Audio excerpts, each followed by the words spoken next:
Hello, everyone. I'm so happy to see all of you here. We have a live audience here for Storytime. As the sun will shortly go down, you're welcome to my deck. Uh, Welcome to a beautiful, cool breeze on a Saturday afternoon, evening. And welcome to Storytime, which today is about trans people.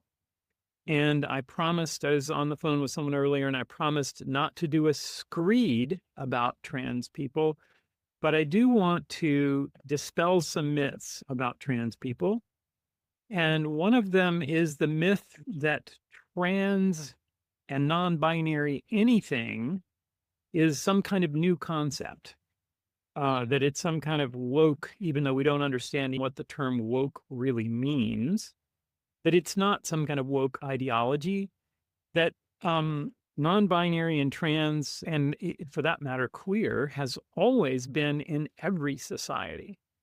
And trans is only a problem in colonial or post-colonial societies because in those societies, they decided with their ultimate wisdom that anything that wasn't Western European Christianity was somehow bestial, right? Or if not bestial, at least heathen and need not be respected. And I did a little bit of very shallow research aside from what I already know about trans and non-binary people. And I found out that in most, if not all, most pre-colonial societies, such as Japan and China and many African countries, there were at least 3 genders. In Indonesia, there were 5, and the ultimate highest gender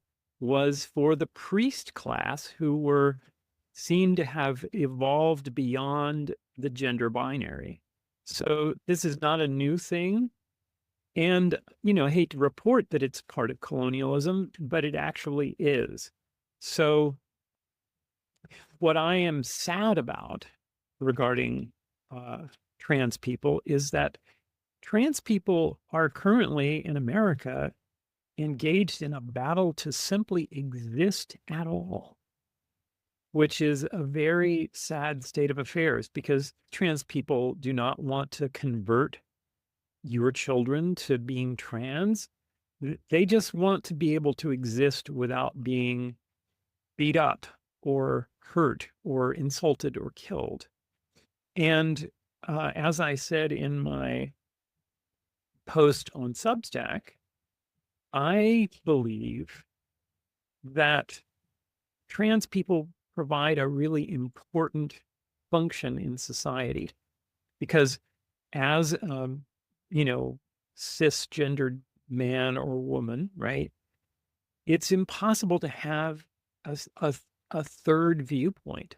It's impossible to step away far enough from that to actually view the society through the lens that trans people can. And that's why trans artists are really important.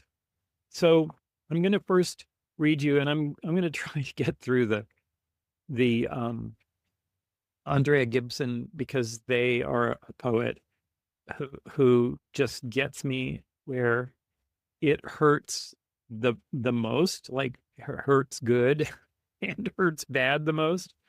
And so if I can make it through these poems, I can make it through the rest of Storytime. This poem by Andrea Gibson is called Ivy, and it has that sort of wonderful nostalgia of a relationship that kind of came apart, and then you come back together with that person. And this is what happens for Andrea Gibson. After the wound of us scabbed into polite text, after we'd charmed each other enough to wonder if we'd made a mistake, you invited me to your new apartment on a night each of us was suffering from the unbearable loneliness of sanity. You had moved to your favorite building in the city, an almost castle, historic and grand, wrapped with a century of ivy. When you opened the door, I was startled by the beauty of what could be made without me. A library of books organized by color. Patti Smith hanging like a Christ above the checkered tile. A row of silver knives you'd finally saved enough to buy, shining on your kitchen's hand. You sliced heirloom tomatoes and made a dressing from scratch while I eyed the cowhide rug, whose murder I never allowed in our house, but here, almost free, almost alive. After dinner, a song came on the stereo that had been sent to me by another woman who wore the same red lipstick as you, but who wasn't like you. Chain-smoking bartender reaching for the rifle when the bar fight breaks out. Tattoos you told the artist to scar on purpose because you couldn't let go of the guilt of being 800 miles away when New Orleans drowned. Whores sweating bourbon in the yoga class you cursed through. I called you a hipster once, and you flattened every bike tire in town with your fuck no. The hours passed, smooth as the wine we downed, like we were pouring the blood back into our bodies. I could have driven home, but we both said I shouldn't. I crawled into the side of the bed I knew no one had been, your grief always a marathon, to the rest of the world's sprint. I ran my hands along the stitch of your pillow while you spoke about the vines covering the windows. 'Cause the building is historic, the ivy is too. I'm not allowed to cut it down, so in the spring when the leaves grow in, the house is dark as midnight. But in the winter, when they die, the house is full of light. Your eyes started closing as they always had before mine. 3 hours I lay awake, your shoulder kissing my shoulder. 3 hours I stared at the window, loving you, then turned toward your ear and whispered that I had to go. You uncurled from a dream and said, "Okay, honey." And I went to wherever the ivy goes in winter, and for the same reason.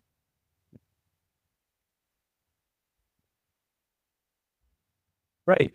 Poem number 2 from Lord of the Butterflies, which is, trigger warning about the Pulse nightclub shooting in Orlando.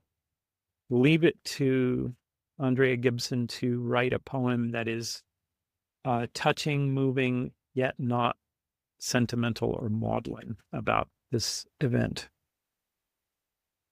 When the first responders entered the Pulse nightclub after the massacre in Orlando, they walked through the horrific scene of bodies and called out, "If you're alive, raise your hand." I was sleeping in a hotel in the Midwest at the time, but I imagine in that exact moment, my hand twitched in my sleep. Some unconscious part of me aware that I had a pulse, that I was alive. The next day, I woke to the news that an assault rifle had fired 202 bullets through a gay bar on Latin night in one of the worst massacres in U.S. history. A massacre of people who did not leave the dance floor when they heard gunshots because they thought they were just the beats of the song. Everyone around me spent that day grieving, and every tear tasted like dance sweat drying in the morgue. Later that night, I was performing for an audience that had spent 2 hours in line waiting to get through bag checks and metal detectors. On stage, I couldn't keep my hand from covering my heart, kept searching the club for the fastest route to every exit. I knew the person working security was in a text war and wasn't keeping his eyes on the door. I knew there was a man in the 5th row picking at the seams of a red duffel bag. Every few seconds, I'd eye the balcony for the glint of whatever might aim to tear the bodies off the boys holding hands or the girls with the haircuts short as my temper, when rage is a decibel I can actually get to, when I'm not just frozen and grief sick watching history not be history. watching the music not be music, knowing someone having the best night of her life shouted, "This is my favorite song." And then a drumbeat lifted a rifle over a bathroom stall and emptied a magazine into the kidneys of a grown man texting, "Mommy, I'm gonna die." His handprints in blood on the walls, reaching for people dying in the fetal position. People covered in their friends' blood, crying too hard to hide from their own deaths. People outside pushing bandanas into bullet wounds. It's true what they say about the gays being so fashionable. Our ghosts never go out of style. Even life is like a funeral practice, half of us already dead to our families before we die, half of us still on our knees trying to crawl into the family photo. That night on stage, I kept remembering being 15 at Disney World, wearing my best friend's hoodie like it was my boyfriend's class ring. How many years it took me just to touch her face.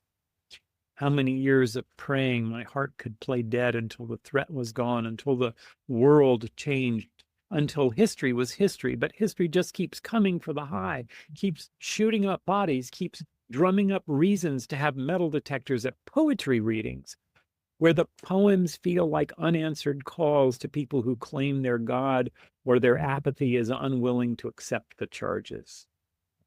Dear God, how broke do you have to be not to buy people time to get out the door when the song goes to fucking hell? When this world, drunk on hate, decides blood is wine and drinks its fill in the only place they ever thought was safe, in the only place they thought they didn't have to hide, in the only place they were wanted because of who they loved and how they loved and how they loved, until someone walked through their bodies and asked who was still alive. And hardly anyone put their hand up.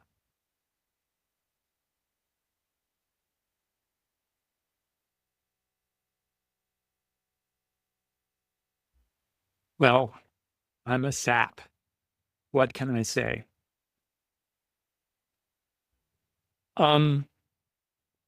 Could you do me a favor and grab the tea that is on that table next to the chair? I think I need some liquid in my body. Here's a shorter poem called A Genderful Pep Talk for My Younger Self, and this is from a book by Andrea Gibson called Pansy. They want you thinking they're bad at being a girl instead of thinking you're good at being yourself. They want you to buy your blush from a store instead of letting it bloom from your butterflies. They're telling you to blend in, like you've never seen how a blender works. They think you've never seen the mess from the blade. You're wondering if you can get a job called going into labor. You're wondering if this world will ever be living proof of the living. This world that wants you thinking your face is a fashion mistake, hoping you'll never show up to the ball of your fist. I need to tell you that someday you will hit the road with your bow tie and suspenders and pockets full of pansies. Someday you will tell a preacher in Colorado that you have two souls in your shoes, so you can step up whenever anyone wants you to worship a God who will walk all over you and then call your body water. Someday your middle finger will be a candle, lit for anyone who tries to rinse the burning song out of your mouth. You, the guest of honor, in your own skin, your heart, the law, you will break over and over to let the light in. Your body, not theirs. Your spirit, not theirs. Yours. Your life, your fury, your compass, your steel floating in the water, your water to break in the streets. So that is the Andrea Gibson, which I barely got through. Thanks for bearing with me while I barely got through Andrea Gibson. I want to say some more stuff about trans. And one of the things about being trans is that this sort of state of affairs that we have where kids are like calling out themselves as non-binary. I participated in deconstructing gender for the modern world back in the 80s and 90s by doing a performance piece called The 23 Sexes. And in it, I basically talked about intersex states and hermaphrodism, and I talked about the 16 states of gender that even at that time, all doctors and scientists recognized that were true, right? And if we just had a binary on those, which would be, somatype or what your body looks like, and your gender role or how you're behaving, and then your gender identity or who you think you are. If you sort of multiply those out, there's 16 possible combinations just of the stuff that was widely accepted in the late 1980s. And trans people who were, for instance, originally a man and woman in a heterosexual relationship, and one of those persons becomes trans and they want to continue their relationship. And then what was, Dale and his what is it wife becomes Dale and Jim. And then they're transgressive in a whole new way. And what people who don't understand this ask is, well, why couldn't Jim just stay Jeanette or whatever their name was before? And that is not the point. The point for me is we are multitudes, and all of these things are multitudinous within each one of us,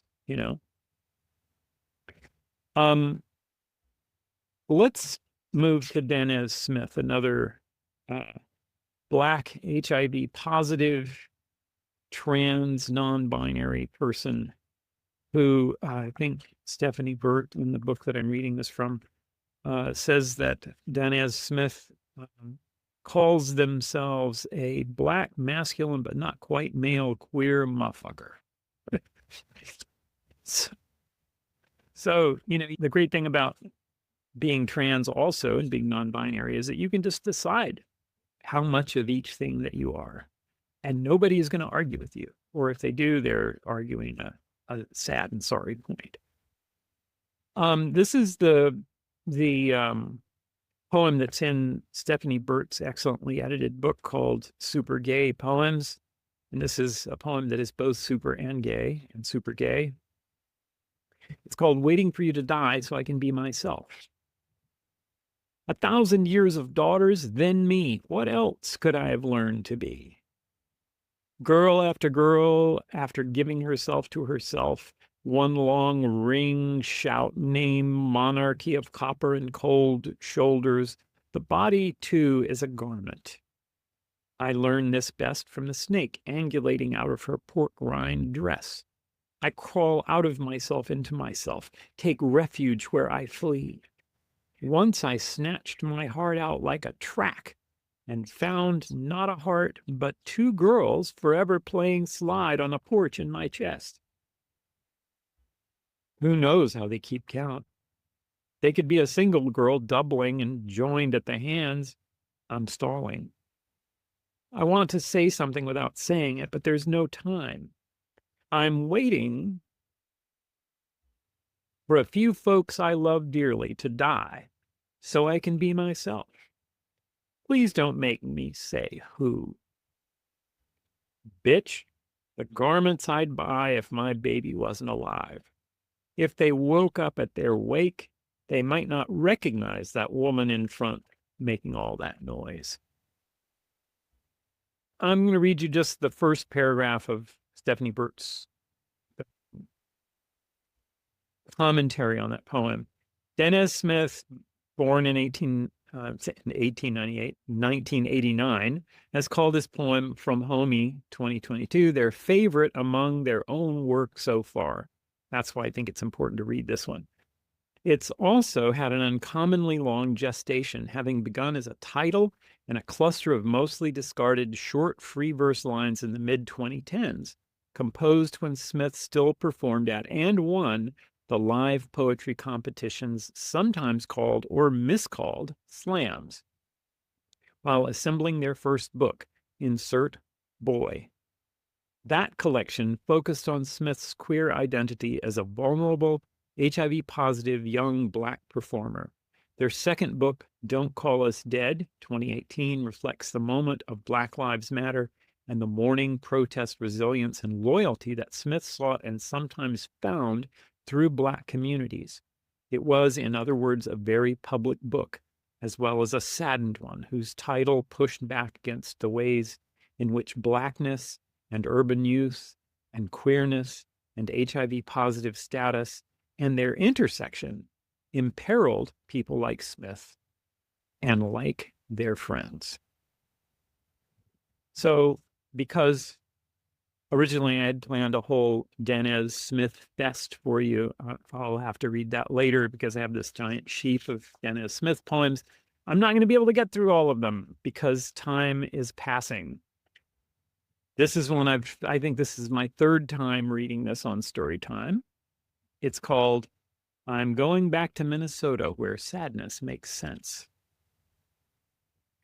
Oh, California, don't you know the sun is only a god if you learn to starve for him? I'm bored with the ocean.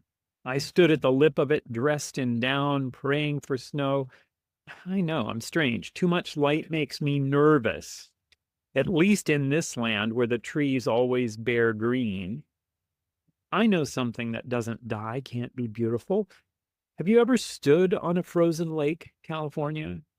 The sun above you, the snow and stalled sea, a field of mirror, all demanding to be the sun too. Everything around you is light and it's gorgeous. And if you stay too long, it will kill you. And it's so sad, you know? You're the only warm thing for miles and the only thing that can't shine. That is going back to Minnesota where sadness makes sense. I'm going to pause on all the other Dennis Smith poems because I have other non-binary poets that I want to read from. And if we have time in the poetry section, I will come back to that poem I was just about to read. This 7-part, mostly prose poem leads off a book by S.M.A. Ranapiri called Echidna.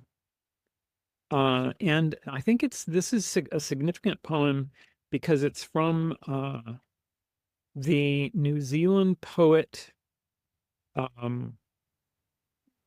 Anna S.M.A. Ranapiri, and it is the first full-length book of poetry by a trans poet in the nation of New Zealand. So this is from that book, and it's called She Viper with Tails Outstretched. And the thing that you can't see that I can is that tails is spelled T-A-L-E-S, not T-A-I-L-S. Very important. I also want to pre-apologize to S.M.A. Ranapiri and all Maori people for not being able to properly pronounce the Maori word that is in this poem. I'm going to read it anyway. She Viper with Tails Outstretched. Sculpture by Piero Ligorio, 1555. After Torin A. Greathouse's Medusa with the head of Perseus. 1. What begins to be by spreading? Is she a mother? Is she a mother? Is she a mother of monsters in a field of monsters? What hot summer is a snake doing in New Zealand? What cruise ship or container ship did she make it here on? Or was she a swimmer like Henimoa? Or has she been here since the first voyages? What decade is the worst to go through puberty for a trans girl? She lived through many of them. Her body spiraling outwards, she gets to choose the second one and the third.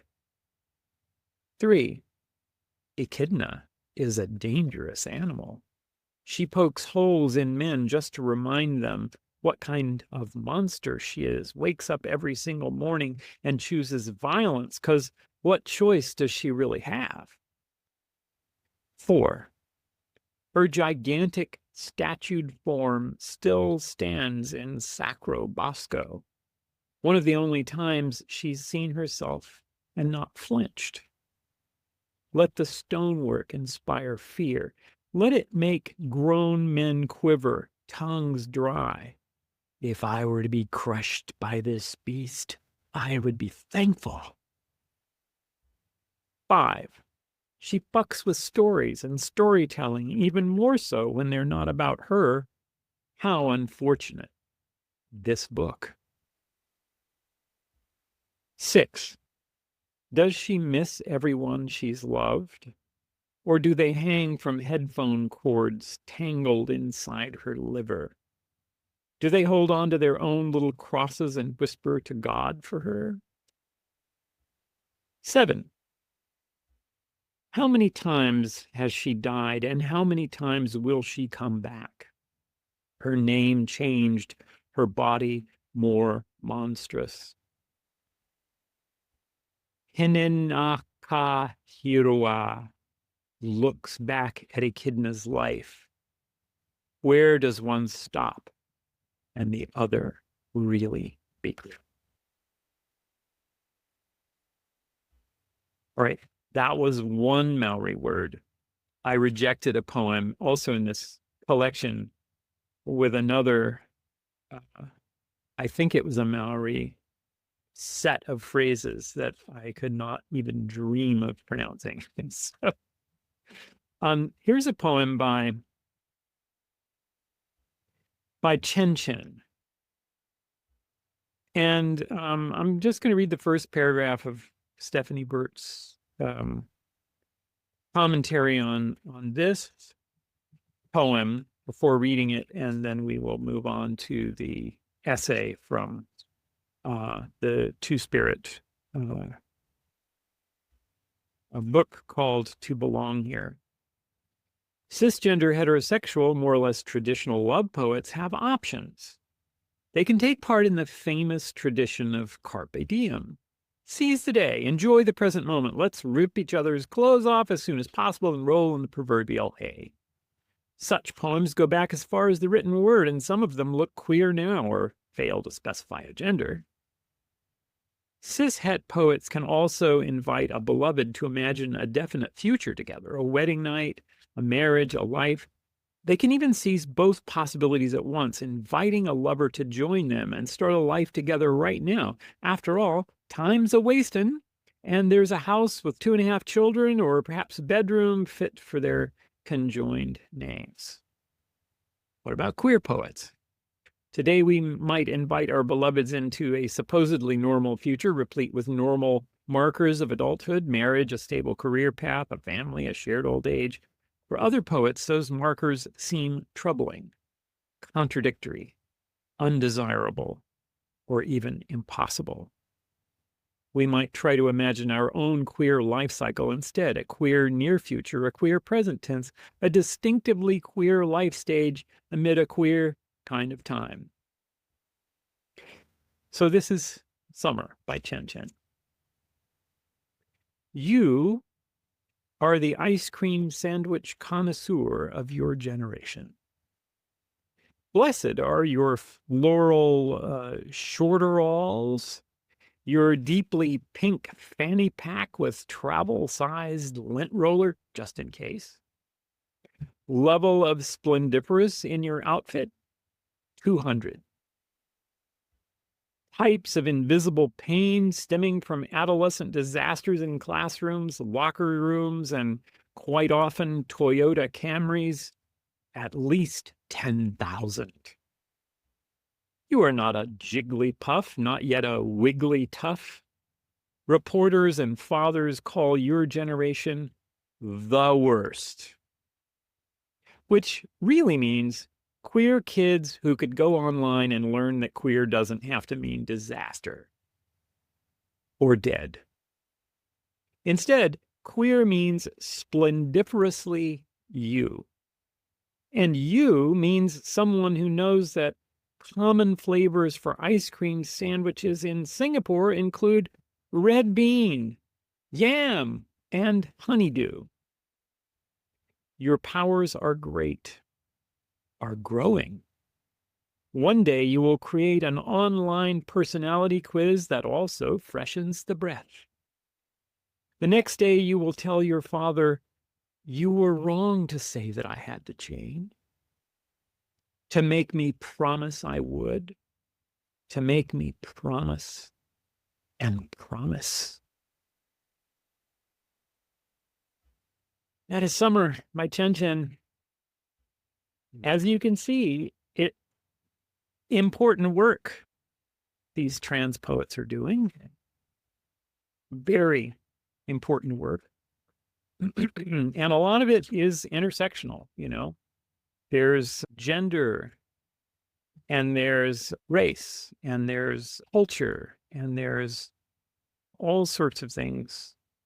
And in this essay that I'm going to read to you from To Belong Here, A New Generation of Queer, Trans, and Two-Spirit Appalachian Writers, I'm loving this book, by J. Arun Ravine. And here's the mistake that even I made when considering Appalachia.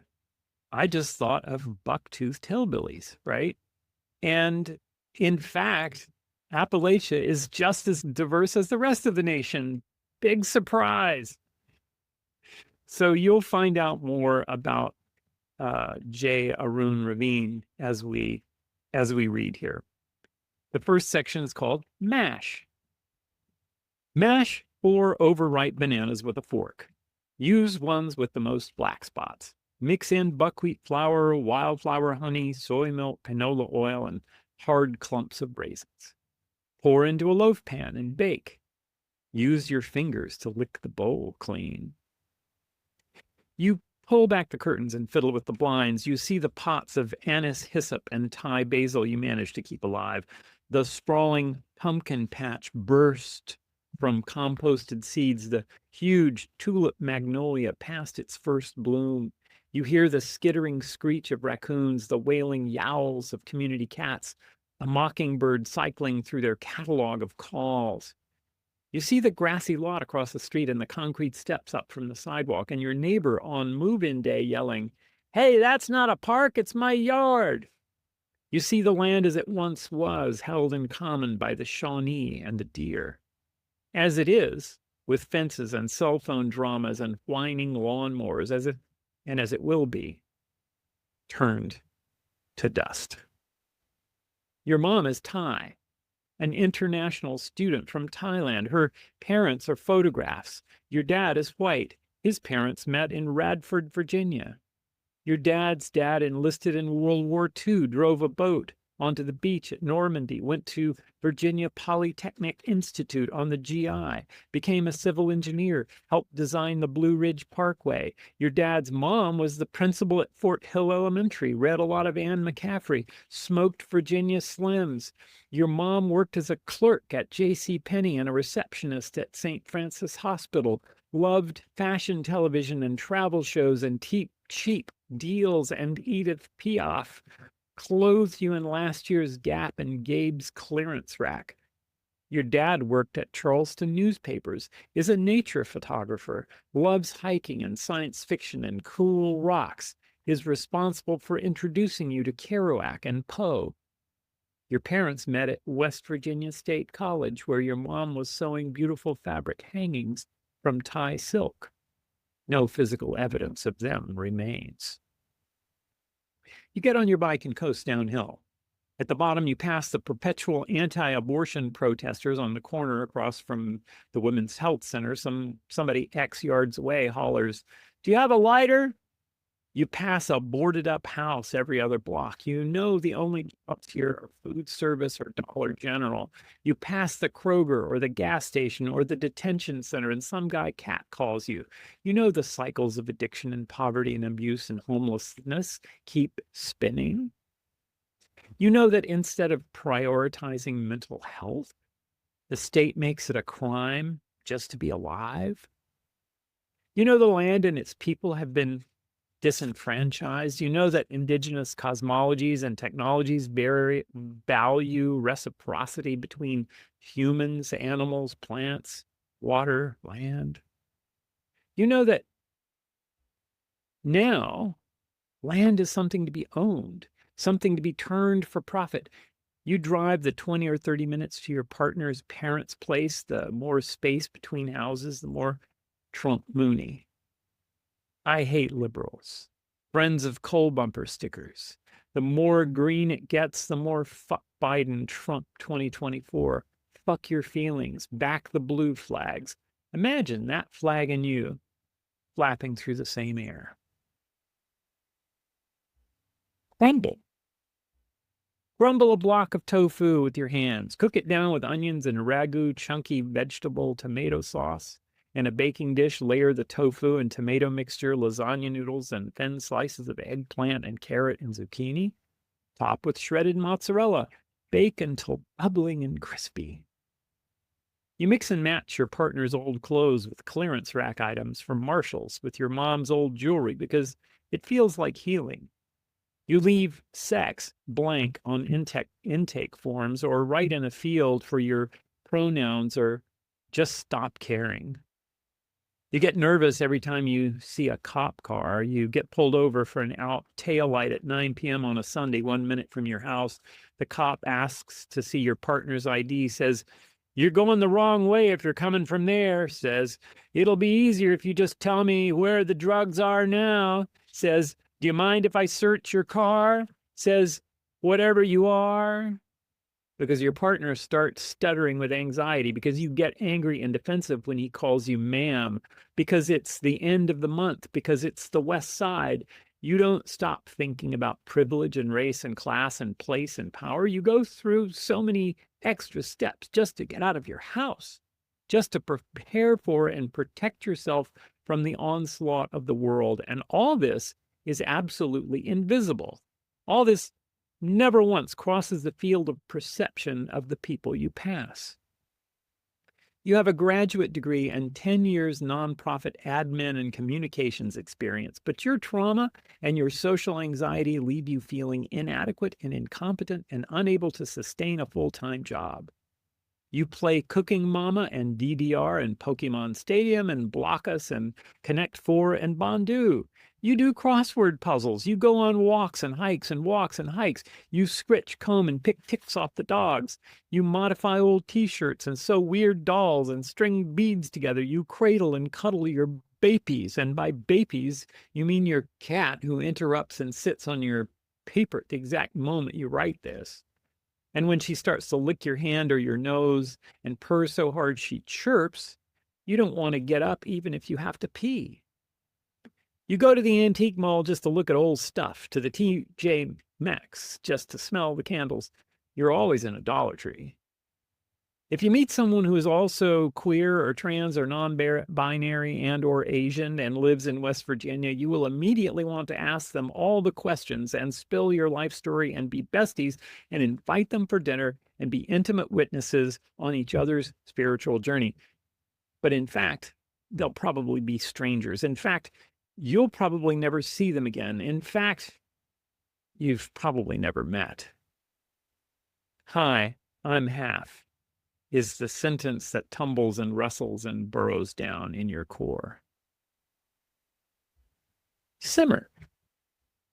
You make curry because somehow it's something you think you know how to do. You know how to take chicken or tofu and a can of bamboo shoots and carrots and potatoes and coconut milk and put it over jasmine rice. You make it in an old yellow pressure cooker with no pressure from the thrift store and with a package of curry paste your mom gave you.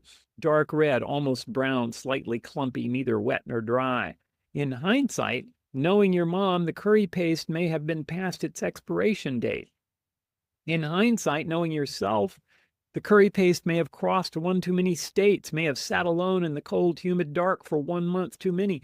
In any case, sharing a kitchen in a house with 4 other strangers and having to cook a weekly communal meal, you learn that your curry is a concept no one wants to eat. When you're 16 or 17 or 18, you write a poem called Asian Appalachian. You know that having a Thai mother makes you different. You know your bread, milk, and lunchbox doesn't smell like other kids' milk, bread, and lunch boxes. You know how to hide your whiteness, your Thainess, your scarcity, your queerness, your street address, your mother's immigration status, your anger, your depression, your feelings. You know your two: mother, father, male, female, east, west, good, evil, right, wrong, both, and you know that in your presence, white people feel permitted to launch into long stories about their travels in Thailand without any regard to what the country means to you. You know that the silence and the distance between your parents have come to define you. For 9 months, you price shipments and stock shelves at the International Grocery in Kanawha City, run since 1997 by an Indian American couple in their late 60s. You ask Mina for a job because your mother frequented the store back then for bulk tofu. And 25 years later, Mina still remembers your mom for her big, beautiful smile and silver white hair. Between an ancient price gun, a hidden handwritten inventory, and recycled cardboard and tape display boxes, you see so many kinds of folks. Indian, Pakistani, Bangladeshi, Filipino, Ghanaian, Iranian, Lebanese, white veterans in flannels who drive 2 hours for big buckets of kimchi. A Romani woman with a husband in a kilt and a long-haired son named Moon. Pushy young Nigerian women, smiling chill uncles and bossy aunties. We have a plane flying directly overhead. Let's just let that pass.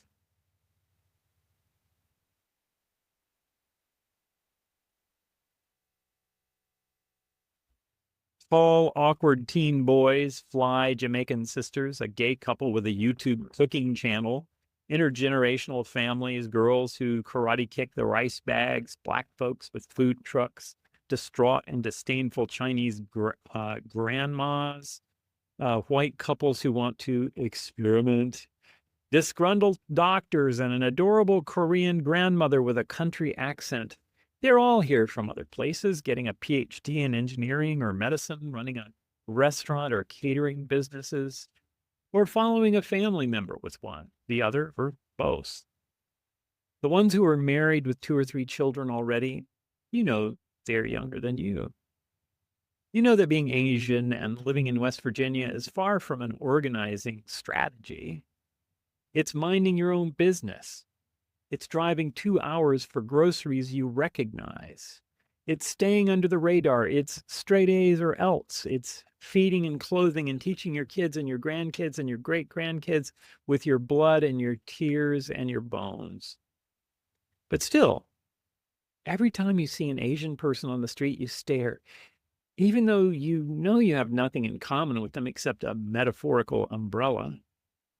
Still, every time you see a mixed race kid, you stare, and not once do they notice you. Not once do they even meet your gaze. You wonder why they don't seem to need the validation you crave. You bike past the historical markers on the pedestrian path along Kanawha or Chemical River. You know that these signs mark the lives and deaths or white settlers, and that the mansions across the boulevard, now offices, once belonged to coal, salt, or timber barons. You know the history of extractive industries and exploitative labor practices that have irreparably scarred this land. You know about the strip mining, the fracking, the pipeline construction, and the resistance to it. You know about the incredible history of union organizing across race. You know about the water, the environmental cancers. You know about the ecotourism, the state parks, the trails, the whitewater rafting. You pass abandoned heaps of clothing, ice house edge empties, emotional love letters scrawled in permanent marker on metal railings. You know that everyone knows someone who's gone, out of state, overdosed, on the paved pedestrian path, not painted for bike lanes, but used by many a biker nonetheless. Some guy has the nerve to tell you the road is over there. Cut. You remember your mother meticulously cutting off every bit of fat from the chicken. You remember how she peeled mangoes. You remember how she made curry, not with an aromatic paste or a turmeric-based spice mix or even coconut milk, but with a red-orange powder from Penzeys and yogurt. You remember how the leftovers congealed in the fridge in plastic containers. You remember how she deftly cut a block of tofu, holding it over the wok with her left hand, her right wielding the knife. In a coma, off the respirator, alone in the ICU, your mother takes her last breath on the morning of call to action for racial equality's huge Black Lives Matter rally downtown at the Capitol. You only realize this later that evening when an aunt on your dad's side, not an aunt related by blood, but by marriage, as if it matters, with whom you have no relationship other than having shared the same space as a child, says, "Why do they want to take down our statues? Our statues are our history." Because your grief is new to you. Because your grief is too new. You simply unhear it. You unhear it a couple of days later when your oldest cousin on your dad's side, related to you by blood, as if it matters, with whom you've had no relationship other than having shared the same space as a child, points her phone toward you. When this cousin, a Rite Aid manager, shows you a picture of a woman who happens to be black, who happens to be stealing shampoo from her store, when this cousin pointedly turns her head left and right and then says the N-word, when no one around the restaurant table does anything, when your aunt related to you by blood, and this time maybe it matters, makes eye contact with a small laugh, not to sympathize with you, but because she knows this is the kind of thing that would make you upset. When this aunt tells you she was in the room at Cabell County Hospital in Huntington when your mother offered an epidural, asked how much it cost, and then instead closed her eyes and bore down without any painkillers or insurance at all, bringing you bloody into this world. When your aunt makes egg rolls the night your mom dies because it was something your mom taught her how to do, which touches you, even though you never remember your mom making egg rolls for you. When your aunt pulls strings and out of nowhere hooks you up with a discounted cremation service. When your aunt says that even though your mom is no longer her sister-in-law, she's still my sister. When your aunt, hearing about the ACLU and Planned Parenthood event you attended, reminds you she is not pro-choice. And it shouldn't surprise you, but it does, because you're related by blood, because you're sharing the same space. When your aunt lets you attempt sleep in her small spare bedroom crammed full of antiques for 2 weeks, when your aunt tells you a story about her grandparents or your great-grandparents in Bedford or Tazewell County, Virginia, and you don't know how to tell her that repeating a story about someone else saying a racial slur is still a racial slur. When your aunt is paying for your dinner because your mom just died, you simply unhear it because the grief is too new, because the Lexapro and the melatonin and the hard cider and the calls and texts and emails from chosen fam. You put on your mom's hat and rings and bracelets. You dance next to your aunt and cousin out by the river at Live on the Levee to a Fleetwood Mac tribute band because your mom loved Stevie Nicks, and so do you. Because the grief is too new, you simply unhear it. It's what your mom would do. Salvage. Start with a little bit of coconut oil and Chowco coconut milk and just under half the little tin of Maizri green curry paste until it starts to bubble. Add your thinly sliced pork until it's mostly cooked. Add your chunks of eggplant and mushroom and the rest of the coconut milk. Simmer covered until the vegetables soften. Add palm sugar and fish sauce. Turn off the heat. Add Thai basil. Let it sit. Spoon over rice. It will be better, even better, the next day. The next day, during the total solar eclipse, you enter your mom's garage apartment in Rowan County. And for the first and last time for 7 or 8 years, she was a home health care aide for an elderly white woman with Alzheimer's. You see the bed where she watched Matt Smith-era Doctor Who marathons and fangirled about them later with you on the phone.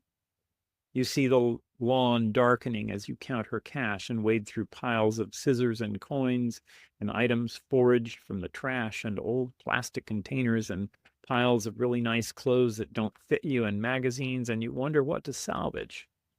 What could feasibly fit into the back seat of a car? What to keep since you are never coming back here? When you leave, West Virginia follows you. Everyone's first question is always some version of how. When you return, West Virginia follows you. Everyone's first question is always some version of why.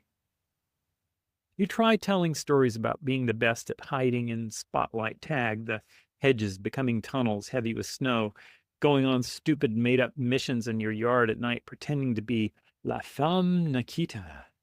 You try telling stories about the children's floor of the library or the basement of the little theater or the cemetery at the top of the hill. You try telling stories about being buried in your journal or your book or your body. Eventually, you avoid telling the story altogether. In South Charleston, at the end of D Street and 7th Avenue, is a landmark known as the Mound. Before the Christian era, there were the Adena, the indigenous peoples of this region, colloquially known as the Mound Builders. You walk around and end up along the circumference of the mound to the top, which was leveled in the 1840s, so a horse race announcer could gain enough vantage to call the shots. You walk up there and stand on the Adena's hill, on the Adena's dead. You think about how the anchor for this little neighborhood is a hill where people are buried. You think about how your mother's death anchors you here. You walk down and around and 1 block southwest to the Asian market run by an intergenerational Chinese family whose members sit on stools and watch dramas on their phones, ride hoverboards through the aisles, and do ESL homework, and have no interest in who you are. You go to the Asian market because you need coconut milk and tofu and that chrysanthemum drink and probably something else. You walk back to the mound and 1 block southeast to Pho Vinh Long because you need the small number 16 or the grilled pork bun. You don't mind watching again and again their Vietnam tourism DVD on loop because you need noodles. You walk across the street to Yen's because you need an avocado or taro smoothie with boba or a Thai iced tea. You walk back to the mound and back toward the Asian market to the new Thai place that opened because you need. You walk into Elephant Thai like you've walked into every Thai restaurant you've ever been to in your entire life because you need. You sit and watch the DVD of an outdoor classical dance performance or the stream of Thai pop music, videos, or Mark wines in Sukhothai. And you order the Yum Woon Sen and the iced green milk tea because you need to prove something. Hello, my mom is Thai is the first secret you desperately want to tell. Imagine your mother journeying through all of time and space with David Tennant in the TARDIS. Imagine she's not dependent on him. She's not in love with him. She's not searching for validation from him. Imagine she has her own agency. She believes in herself. She asks for help and knows it is a sign of strength. She experiences her vulnerability as power. She asks for what she needs to heal. She has impeccable style and fabulous outfits. and sassy wit. She laughs. She shakes her mane of silver hair aglow. She has her hand behind the wheel on the lever. She turns the knob and opens drawers. She drives. She's traveling. She's on an adventure. And the very last of this essay at the bottom of the page is a dedication. This essay is dedicated to my mom, 1945 to 2017. Special thanks to Ray Ray and Rin Silpachai. And that is What Anchors You Here by J. Arun Ravin. And that, my friends, is my friends online and my friends here in this space is Storytime for Saturday, June 20th. 2026. I almost said 19. Remember, I took a century off of Dennis Smith's birthday too earlier. Thank you for coming.